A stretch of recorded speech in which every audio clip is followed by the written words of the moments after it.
வணக்கம். நான் தமிழாளி Kennedy Jacqueline பேசுகிறேன்.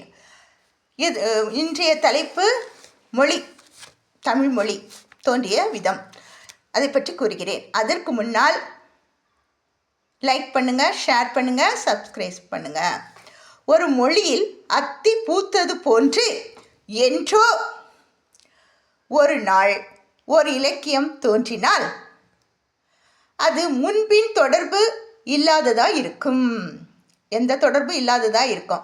ஆனால் வளம் பெற்ற மொழியில் அவ்வாறு இருத்தல் முடியாது. வளம் பெற்ற மொழி, சிறப்பு வாய்ந்த மொழி முடியாது. இன்று நமக்கு கிடைத்த 10 பாட்டு, 8 தொகை, தொல்காப்பியம் ஆகிய இலக்கிய இலக்கண நூல்கள் 2000 ஆண்டுகளுக்கு முற்பட்டன.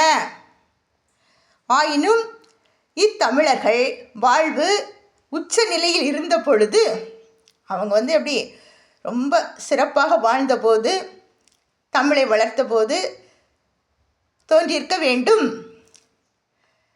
மிக மிக பண்பட்ட கவிதை வடிவம் என்ற நூல்கள் தோன்றின என்றால் அதற்கு முன் 1000 ஆண்டுகளாக மொழி வளர்ச்சி பெற்றிருக்க வேண்டும். மொழி அதற்கு முன்னாலே, இப்போ 2000 ஆண்டுகள் சொல்கிறாங்கல்ல, அதற்கு முன்னால் அப்போ 3000 ஆண்டுகள் அப்படின்னு சொல்கிறாங்க. மொழி, தமிழ் மொழி தோன்றியது அப்போவே வளர்ச்சி பெற்று இருக்கிறது. அதை தான் என்ன சொல்கிறாங்க பாருங்கள். தொன்று நிகழ்ந்தது அனைத்தும்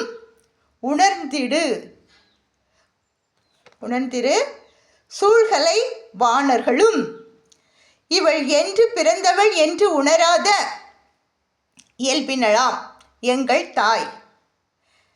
என்று பிறந்தவள் என்று உணராத இயல்பினளாம் எங்கள் தாய் என்று இந்த நாட்டையும் ஆதி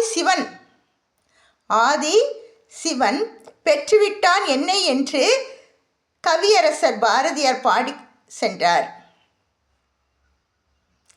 என்னை நன்றாக படைத்தனன் இறைவன், தன்னை நன்றாக தமிழ் செய்யுமாறு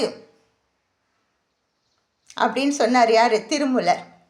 இந்த மாதிரி நிறைய சங்க காலத்திலேயே என்ன பண்ணியிருக்காங்க, தமிழ் வளர்த்துருக்குறாங்க. அதற்கு பிற்பாடு தான் கவிதைகள், காவியங்கள் எல்லாம் உருவானது. கம்பர் இதெல்லாம் உருவானது. அதற்கு முன்னாலே ராம அவதாரம் உருவானது. அந்த ராம காதை எப்படி தோன்றியதுங்கிறது புறநானூற்றில் கூறப்படுகிறது. புறநானூறு இருக்குல்ல, சங்க இலக்கியங்கள், அதில் கூறப்படுகிறது. அதை பற்றி நாளை உங்களுக்கு கூறுகிறேன்.